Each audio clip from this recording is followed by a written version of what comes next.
नमाज का और नमाज पढ़ने का, और तो ये सारी चीज़ें जो हैं वो हमें बाज़ दफ़ा होता है ना कि हम किसी से सुन के नहीं सीख रहे हैं, हम देख के नहीं सीख रहे हैं, हमें पढ़ रहे हैं, हम उसको एक पसंद आ रही है एक चीज़, हम जो है वो सीख रहे होते हैं। बेशक बेशक, क्योंकि बड़ी कामयाबी उसका लिखा हुआ पढ़ के लोग अगर अगर हमने 100% कुछ नसीहत की है, उसका अगर कोई 1% भी ले लेता है तो ये बहुत बड़ी कामयाबी होती है। और देखिए सबसे जो मेजर चीज़ें तो ये है कि इंसान जब डिप्रेशन में होता है, जब उसे कुछ नहीं सुझाई दे रहा होता, जब उसे कोई राह नहीं, कोई इंसान नहीं नजर आता बात करने को, तो फिर उसके पास जो आखिरी ऑप्शन बचता है वो यही बचता है कि वो अल्लाह ताला के आगे सर पे सुजूद होता है, अपना दिल खोल के रख देता है। हम अक्सर सजदे में गिड़गिड़ाते हैं और इतना रोते हैं उसके बाद जब हम उस नमाज से फारिग होते हैं तो हमें अपना बहुत हल्का, बहुत बिल्कुल ऐसा लगता है कि अब हम हर फिक्र से आज़ाद हो गए। बिल्कुल बिल्कुल। हालांकि फिक्र अपनी जगह जो की तो है, लेकिन क्योंकि हमने अपना मामला अल्लाह ताला के सुपुर्द कर दिया तो बस फिर हम बिल्कुल रिलैक्स हो जाते हैं। बस सिर्फ ये समझने की एक जो है वो देर है।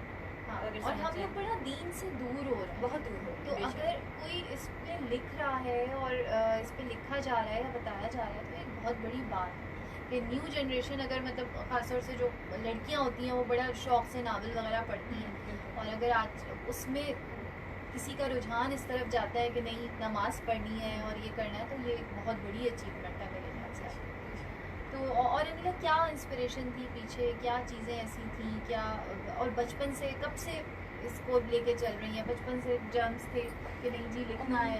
हाँ, बचपन से कुछ इस तरह से जर्म्स थे कि जब बहुत छोटी सी थी, आई गेस मैं क्लास 7th में थी, तो उस टाइम हमारे स्कूल में एक बैतबाजी का मुकाबला हुआ था। तो मुझे नहीं पता मेरी उर्दू की टीचर ने मुझ में क्या देखा, उन्होंने मुझे सारे बड़े स्टूडेंट्स के साथ सेलेक्ट कर लिया कि आपने भी इसमें शिरकत करनी है। उस टाइम मुझे कुछ भी नहीं पता था, मुझे तो अल्लामा इकबाल की सिर्फ पोम्स के अलावा हमें कुछ भी नहीं पढ़ाया जाता था जो निसाब में होता है। फिर मेरी अम्मी को माशाल्लाह से बड़ा शौक है इन सारी चीज़ों का, तो उन्होंने मुझे पूरी डायरियाँ भर भर के जो है वो अशार लिखवाए, और वो अल्लामा इकबाल के और गालिब के और मीर तकी मीर के। और फिर मुझे तो कुछ समझ नहीं आ रहा था, फिर उन्होंने मुझे उनकी अदायगी का तरीका बताया कि इसको आपने इस तरह से पढ़ना है, बहुत बहुत बहुत बहुत मैटर करता है। बिल्कुल पढ़ हर कोई लेता है, लेकिन शेर किस तरह अदा करना है वो बहुत मैटर करता है। फिर वो मुकाबला हुआ हमारा बैतबाजी का, और उसमें मैं जीत गई अल्हम्दुलिल्लाह। तो बस वो एक होता है कि जब आपको एक सीढ़ी आप चढ़ते हैं तो ऑटोमेटिकली आप अपने स्टेप्स जो है वो चढ़ना शुरू कर देते हैं। तो उस वक्त मुझे रियलाइज़ हुआ कि अगर मैं पढ़ सकती हूँ तो फिर मैं लिख भी सकती हूँ। तो मैंने बहुत छोटी जैसे बच्चों की तरह की पोइट्रीज होती हैं वो एक तो लिखी। फिर मेरे मामू जान होते हैं, उनको भी मतलब मेरे ननियाल में ये चीज़ बहुत ज़्यादा है, तो उनका भी उर्दू से बड़ा शगफ था। रिजवानुल खान उनका नाम है, वो सऊदीया में होते थे, वो जब आते थे वो मेरी शायरी और वो जो भी मैं बेवकूफ़ी की बातें लिखती थी वो बड़े शौक से पढ़ते थे और मुझे सराहते थे। तो बस सराहा जाना ही जो है वो असली बात होती है। फिर लिखती गई। फिर जब मेरे शौहर ने देखा कि इतना ज़्यादा ये इन्वॉल्व हो गई और लोग इतना अप्रिशिएट कर रहे हैं कि हम मतलब पाकिस्तान टूर पे भी गए हुए हैं तो लोगों के मैसेजेस आ रहे हैं और लोग परेशान हो रहे हैं कि ये हो क्या गया, क्यों गायब हो गई। तो फिर उन्होंने कहा कि बैठे बैठे आप एक सेलिब्रिटी बन गए, बैठे बैठे एक सारी चीज़ें वो कहते हैं ना कि अल्लाह ताला ने जो चीज़ आपकी नसीब में लिखी होती है वो आपको हर हाल में मिलके ही रहती है, वो चीज़ होके ही उसमें देर हो कुछ ताकीर हो लेकिन मिल जाती है। बेशक सही। तो ये बचपन से सिलसिला चल रहा है, ये शौक बचपन से चल रहा है। जी बिल्कुल सही। और कहीं कोई ऐसा तो नहीं आपके एक प्रैक्टिकल लाइफ में आने के बाद, ऑब्वियसली आप एक मदर भी हैं माशाल्लाह, एक वाइफ भी हैं, तो कहीं कोई प्रॉब्लम्स आई, किस तरह हैंडल किया? प्रॉब्लम्स आई, बेतहाशा आई, स्पेशली इस नावल की जब मैं लास्ट में पहुंची तो एकदम से मुझ पर राइटर ब्लॉक आ गया। तो वो जितने भी राइटर हैं वो इस चीज़ को बहुत अच्छी तरीके से समझ सकते हैं कि वो कितनी बड़ी एक राइटर के लिए जो है ना वो ड्रॉबैक होता है, और वो बिल्कुल ऐसा हो जाता है कि मतलब उसको समझ में नहीं आ रहा होता कि वो क्या करे। और उस टाइम मुझे कुछ समझ में नहीं आ रहा था कि मुझे अब आगे मतलब मेरे माइंड में था कि मैंने ये लिखना है, स्टोरी इस तरह से एंड करनी है, लेकिन वो जो हम एक प्लॉट बनाते हैं जाहिर एक कहानी के लिए, उसका एक सीन पूरा क्रिएट करते हैं, वो चीज़ें मुझसे हो ही नहीं पा रही थी। तो आप यूँ समझ लें कि कोई 20-25 दिन तक तो मैंने उसको ऐसे ही छोड़ दिया और मैं बिल्कुल उसको छोड़ छाड़ के और बस अपने घर और घरेलू जिम्मेदारियों में इन चीज़ों में लग गई क्योंकि मुझे कुछ नहीं समझ में आ रहा था। फिर मैंने आहिस्ता आहिस्ता फिर थोड़ी से अशार और इस तरह से करके लिखना शुरू किया, तो थोड़ा सा माइंड डेवलप हुआ। फिर मैंने लिखा। तो ये एक सबसे बड़ा जो एक स्टिग्मा होता है ना राइटर्स के लिए, वो ये होता है कि अचानक से उनके ऊपर राइटर ब्लॉक आ जाए और फिर वो जो है वो सब कुछ लिखने से या सब कुछ उनकी जो सोच के घोड़े होते हैं ना वो वहीं पे मंजमद होके रह जाते हैं, वो दौड़ नहीं पाते। ये घर में तो नहीं ना हर तरह की एक हम लोग हम एक मिडिल क्लास फैमिली में बहुत सारी चीज़ें होती हैं, कभी डिप्रेशन में भी चले जाते हैं, तो किस तरह मैनेज करती हैं? बहुत सारी चीज़ें होती हैं। उसके लिए अल्हम्दुलिल्लाह कि मैं जो हूँ वो जॉइंट फैमिली सिस्टम से बाहर हूँ अब जो है सही, वो सही, तो हाँ। हमारा जो है वो न्यूक्लियर फैमिली सिस्टम हो चुका हुआ है। जब थे ठीक है। जॉइंट फैमिली सिस्टम में तो ऑब्वियसली बहुत कुछ देखा, बहुत सही, कुछ हाँ। सहा हर औरत करती है, इसमें हाँ, कुछ हाँ। ऐसी बात नहीं है कुछ छुपाने की या उसमें शर्मिंदगी की। मेरा ख्याल है एक हर सफर औरत एक सफर करके, होता है बिल्कुल। और उससे हम बहुत कुछ सीखते भी हैं। सीखते हैं, उससे सही। हम सब्र बर्दाश्त हाँ, सीखते हैं, उससे हाँ। हम मुश्किलों से लड़ना और उनसे उभरना सीखते हैं। तो ये सारी चीज़ें सीखी भी। लेकिन ये है कि अब जो है वो इन वाली चीज़ों से बाहर हूँ। हाँ, कुछ ऐसे फिर भी ऐसे मोड़ आ जाते हैं हमारी ज़िंदगियों में, कुछ अहबाब की तरफ से, कुछ वही रिश्तेदारों की तरफ से, कि हम बिल्कुल जो है वो एकदम कहते हैं कि स्टक होके रह जाते हैं कि या अल्लाह हमारे साथ क्या हो गया है। एक वो डिप्रेशन वाली, एंजाइटी वाली कैफियत आई हो जाती है।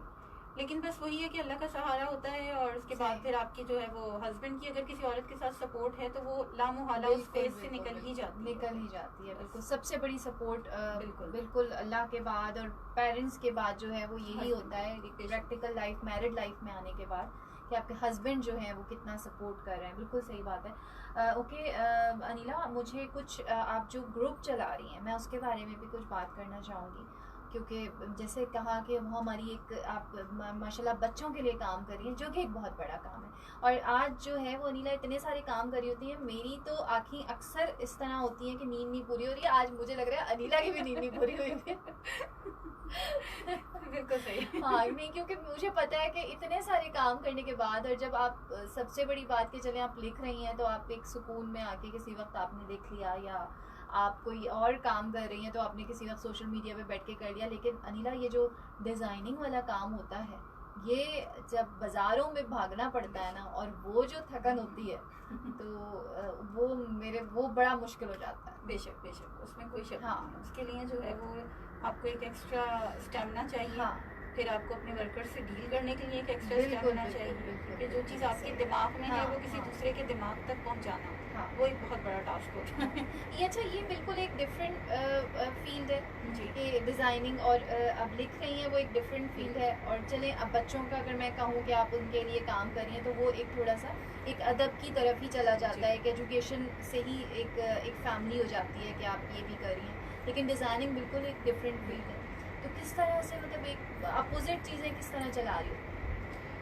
इस तरह चला रही होती हूँ। वही फिर मैनेजमेंट, टाइम मैनेजमेंट की कुछ डेज फिक्स हैं कि उन्हीं डेज में करना है, और फिर जो है वो निकलती हूँ एक टास्क लेके कि भाई ये सारा काम करना है, तो फिर वो मार्केट। कभी कभी ये नहीं होता कि नहीं बस लिख लो बहुत और होता है, बस छोड़ बहुत दो, होता है। नहीं कभी कभी तो करो, बिल्कुल बहुत- ऐसा होता है कि बस सब कुछ छोड़ छाड़ के और बस ख़त्म कर दो। स्पेशली जब कुछ बाज़ दफ़ा कस्टमर्स बहुत तंग कर रहे होते हैं, हाँ, बाज़ दफ़ा वर्कर्स इतना तंग कर रहे होते हैं कि सही।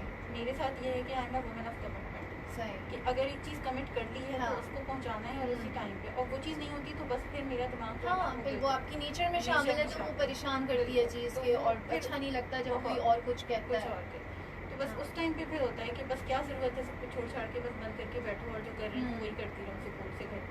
हाँ। लेकिन फिर कुछ लोग होते हैं आपके हाँ। जैसे दोस्त होते हैं जो हाँ, ज़बरदस्ती जगह देते नहीं अनिला, जी, बिल्कुल। आपको माशाल्लाह, जब लड़के किसी में खींचते हैं। इतना अच्छा टैलेंट हो, और तो क्यों जो है उसको यूज़ ना किया जाए। बिल्कुल, थोड़ा मुश्किल होता है, लेकिन ये कि एक टाइम आता है जब बहुत सारे लोगों को मैंने ऐसा भी देखा, बच्चे छोटे हैं तो बड़ी एक टफ रोने वाली कैफियत हो जाती है। जब बच्चे आहिस्ता आहिस्ता ग्रोइंग एज में आते हैं, बड़े होने लगते हैं, तो सुकून हो जाता है, हर चीज़ सेटल होती जाती है।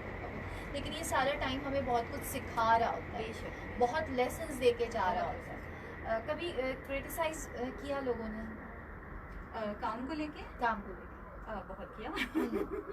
क्रिटिसिज्म नहीं होगा तो फिर किस तरीके से हम इस दुनिया में रहेंगे? क्योंकि हमारे माशरे में ये बहुत ज़रूरी है, और हम बात इसलिए करते हैं कि जो लोग भी हमारे अतराफ में हैं, या हमें देख रहे हैं, या हमें फॉलो कर रहे हैं, या पसंद कर रहे हैं, नापसंद कर रहे हैं, तो उन सबको, उन ख़वातीन को स्पेशली ये पता हो कि किसी के लिए भी जो है वो हॉट सीट पे बैठना कमाल या आसान नहीं होता। उसके पीछे एक स्ट्रगल होती है, उसके पीछे एक पेशेंस होता है, और फिर उसके बाद जाके जो है वो आप किसी मंजिल पे कुछ हद तक पहुंच पाते हैं। बेशक बेशक। तो इसलिए मैं आपसे इस तरह के सवाल कर रही हूँ कि कहाँ खानदान का एक बहुत बड़ा हाथ होता है आपको हाँ, क्रिटिसाइज करने हाँ, में। हाँ, क्योंकि बात देखिए हमारे यहाँ ये मसला है हाँ, खासतौर से हमारे पाकिस्तानी माशरे में कि वो घर की मुर्गी दाल बराबर वाला जो हिसाब है ना, तो वो हमारे यहाँ बहुत कॉमन है हाँ, कि लाइक अगर आप फैमिली के ही हैं और आप कोई बड़ा काम कर रहे हैं तो वो खानदान के लिए कोई बड़ी चीज नहीं है, सही। तो वो आपको उसी तरह से ट्रीट कर रहे हैं कि जैसे वो किसी भी XYZ को कर रहे हों। लेकिन जो आपका कस्टमर है वो उसको पता है कि आप किस हद तक हैं, आपके हाँ, अंदर हाँ, क्या टैलेंट है और आप कितना वो करें। बिल्कुल। तो बस यही होता है, इस चीज़ से बहुत ज़्यादा अफसोस होता है। फिर दूसरा ये होता है कि लाइक फ्री ऑफ कॉस्ट सबको एडवाइजेस चाहिए होती हैं कि जी हमें ये बता दें, हम इसका क्या करें, हमें वो बता दें, जबकि हाँ, ये चीज़ समझने की ज़रूरत है कि अगर हाँ, कोई डिज़ाइनर है हाँ, तो उसके बिल्कुल। पीछे उसकी एक मेहनत है, उसकी हाँ, एक तालीम है, उसका एक टाइम लगा हुआ है। तो अगर वो मतलब nothing is for free in this हाँ, वर्ल्ड जो बिल्कुल। कहते हैं, हाँ, तो हम आ जाते हैं कि जी आप ये बता दें, आप वो बता दें। अब वो मुरव्वत की वजह से आपको ये करना भी पड़ता है हाँ, कि जाहिर है आप हर चीज़ के लिए चार्ज नहीं करने बैठ हाँ, जाते, अब जब मुरब्बत खत्म हो जाती है तो फिर बुरे बन तो जाते फिर हैं। आप बुरे बन जाते हैं। तो सही। ये वाली चीजें तो बहुत कॉमन है। फिर ये कि हाँ, कुछ कस्टमर्स भी इस तरह होते हैं कि वो इंक्वायरी ले रहे हैं, आधी आधी रात तक आपसे लगे हुए हैं, अच्छा, और क्वेश्चंस पे क्वेश्चंस, और उसके बाद फिर आखिर में वो ये कह देते हैं इससे तो अच्छा हम किसी हाँ, जो है वो किसी ब्रांड के कपड़े ले लें, तो आप अच्छा, ले लें। तो मतलब हाँ, आपको तो नहीं कहा अपना किसी टाइम ने, और नहीं, हमारा exactly, टाइम क्यों वेस्ट हमारा टाइम सही। क्यों वेस्ट कर रहे हैं जब आपको हाँ, पता है कि आप जो है वो किसी ब्रांड के कपड़े लेना ज्यादा प्रेफर करेंगे डिजाइनर से। तो एक तो ये कॉन्सेप्ट बहुत खराब है हमारे यहाँ कि ब्रांड में और डिजाइनर में जो है वो दोनों बिल्कुल अलग अलग चीजें हैं। ब्रांड सही। वो है जो आपको रिटेल शॉप पे मिल जाएगी और हर दूसरा बंदा आपको पहना हुआ वो चीज नजर आएगा, सही। वो प्रिंट या वो स्टाइल। लेकिन अगर आप किसी डिजाइनर के पास जाते हैं तो वो आपको एक कस्टमाइज चीज बना के देता है ना, तो वो चीज सही। आपको हर दूसरा हाँ, बंदा बिल्कुल, पहना हुआ नहीं नजर आएगा। हाँ, तो बिल्कुल, ये कॉमन वाला नहीं होगी वो वो कॉमन चीज़, नहीं वो होगी, यूनिक वो होगी, चीज वो सिर्फ आप ही पहन वो रहे आप होंगे। पहन रहे हैं, या हो सकता है दो तीन हाँ, ज्यादा से ज्यादा लोग और पहन दो रहे हैं। तीन ज्यादा, और वो भी अगर कोई आपको देख के देख के कोई बनवाए, बनवा रहा है तो exactly। फिर ये तो ये मतलब चीज अब ये आपके लिए एक अच्छी बात है ना कि अच्छी हाँ, बात है आप कि एक इंस्पिरेशन बने हुए। लेकिन हाँ, हमारे यहाँ लोग इस चीज को नहीं समझते, वो सही। बस यही समझते हैं कि जी हम तो ये वाला प्रिंट भी ले लेंगे तो हम तो रेप्लिका बनवा लें। तो ये चीजें जो कॉम्प्लिकेटेड है लोग, कॉम्प्लिकेटेड हैं हाँ, लोग, और ये चीजें फिर डिसहार्टनिंग भी हाँ, होती हैं। ओपन माइंडेड नहीं है नहीं है, सिंपली के नहीं उन है। मतलब आसान करना नहीं चाहते हमारे लोग जो है ना चीजों बेशक। को मुश्किल मुश्किल बनाते हैं, मुश्किल मुश्किल बनाते बनाते हैं। अपनी जिंदगी आसान कर रहे हैं, दूसरे की आसान होने दे रहे हैं। बिल्कुल। ओके जी अनिला, मैंने जैसे आपसे कहा कि कुछ मुझे उस ग्रुप के बारे में बताएं। मैं खुद भी सुनने के लिए बड़ी मुझे एक रहता है कि मैं उसके ऊपर बात करूं या उसे देखूं। वही बात के टाइम की कमी के बायस हम हर चीज़ को बहुत तफसील से नहीं देख सकते, लेकिन जितना भी थोड़ा बहुत मैं देखती हूँ बड़ा इन्फॉर्मेटिव, बहुत अच्छा, और बच्चों के लिए बहुत अच्छा कि जो माएँ घर पे हैं, जब आप स्टोरी सुना रही हैं तो वो बच्चों को लेके बैठ सकती हैं, तो वो बच्चे जो अपने गैजेट्स में लगे हुए हैं, अपने सेलफोन्स में गेम्स खेल रहे हैं उल्टे सीधे, और वो उसमें हर वक्त जो है वो एक गन हाथ में है, तो उससे तो बेहतर ये है कि हम ये स्टोरीज सुने, और वो मतलब उसी तरह फिर बच्चों का जहन जो है वो एक एग्रेसिव हो रहा होता है, और ये पेरेंट्स को अंदाजा नहीं हो रहा होता। ओके जी, हमें इशारा हो रहा है ब्रेक पे, हम ब्रेक पे जाते हैं, फिर वापस आते हैं, फिर बात करते हैं। और हमारे साथ जी जहांगीर खान जो हैं वो मौजूद हैं। गुड, बहुत शुक्रिया जहांगीर खान, नाइस। अदनान खान, सलाम जनाब, वेरी नाइस शो, और आपकी गेस्ट को बहुत सारा सलाम। वालेकुम अस्सलाम। और जी मैंने यहाँ पे फरहान खान का जिक्र नहीं किया आज। मैंने अपने कुछ मेरे जो बिल्कुल एक साथ साथ रहते हैं उन लोगों का मैंने आज जिक्र किया, हमेशा कमेंट्स कर रहे होते हैं, तो बिल्कुल हम इन्हीं लोगों की वजह से जैसे एप्रिसिएशन मिलती है ना, तो आपका मोराल हाई हो रहा होता है। बेशक बेशक। अच्छा जी, मैं अभी ऑफियर हूँ तो मैं ये दिखा दूँ अपना कि ये माशाल्लाह से जो है ना अनिला मेरे लिए लेकर आई है इतने खूबसूरत फूल सुबह सुबह, मतलब बहुत ही देख के जो है वो इनको ताजगी महसूस हो। Thank you. अनिला की तरह खूबसूरत है माशाल्लाह, और अनिला ने जो है वो पिंक कलर का सूट पहना हुआ है और पिंक कलर के फ्लावर भी लगे माशाल्लाह से, बड़ा ज़बरदस्त जी। ये देखिए लिसनर्स, और ज़बरदस्त तोहफा सुबह सुबह माशाल्लाह। Thank you so much Anila, जज़ाकल्लाह, और आप भी फूलों की तरह हमेशा महकती रहें, खुशियाँ फैलाती रहें, महकती रहे, आप महकती रहती हैं। मैं कभी कभी अक्सर औकात आजकल आपकी वजह से और वो जो माशाल्लाह से बिल्कुल, मैं तो कोई अगर काम कर रहे हैं तो आपका एक काम है जो और कोई नहीं कर लगता कोई और जो काम करे वो आप ही कर सकते हैं। बेशक बेशक हर इंसान को अल्लाह ताला ने एक अलग और सलाहियत बहुत ज़रूरी है कि आप बताएं बल्कि मैं तो ऑनर भी कहूँगी कि मैंने कल आपको बताया कि मैंने जो ड्रेसेस पहने थे वो मेरे अपने अब रिलेटिव्स जो हैं वो बाहर हैं, कराची में नहीं है, पाकिस्तान में नहीं है अभी, और इन लोगों ने मुझे कहा कि नहीं हमें अच्छे लग रहे हैं और हमने बनवाने हैं। तो वही अनीला बहुत अच्छा काम कर रही है माशाल्लाह। हम फेसबुक पे तो लाइव हैं इस वक्त। अनीला आप भी अपने फ़ोन से लाइव जा सकती हैं अगर आप चाहें।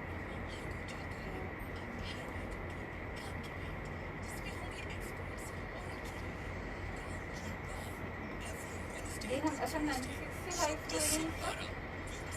हाँ, FM 96 से हम लाइव जा रहे हैं, तो जैसे आप अपने पेज से अपने फेसबुक पेज से लाइव से देख सकते हैं। फरहान खलील खान, जी हाँ बिल्कुल, मैंने फरहान आपका जिक्र फरहान अली खान अच्छा कह रहे हैं कि जी Anila Razzaq beautiful flowers, happy birthday for celebration. Thank you Farhan, बहुत शुक्रिया। और फरहान ने बड़ा, फरहान का एक पार्ट है अचीवमेंट्स में हमारी, बिल्कुल पीछे हर चीज़ करना, फ़ोन करना, तंग करना फरहान को कि ये कर दो फरहान, ये कर दो अब। और अभी भी फरहान ने फ्लावर्स जो हैं वो रात को बैठ के मेरे ख्याल से काफ़ी देर तक काम किया है। तो मैं यही कह रही थी कि पूरी टीम होती है, वरना कोई भी, हम कुछ भी अकेले कुछ भी नहीं कर सकते। ओके जी, हम वापस आ चुके हैं, ऑनर हैं हम अनीला। हम बात कर रहे थे आपके ग्रुप के बारे में जो कि आप एडमिन हैं और जो चला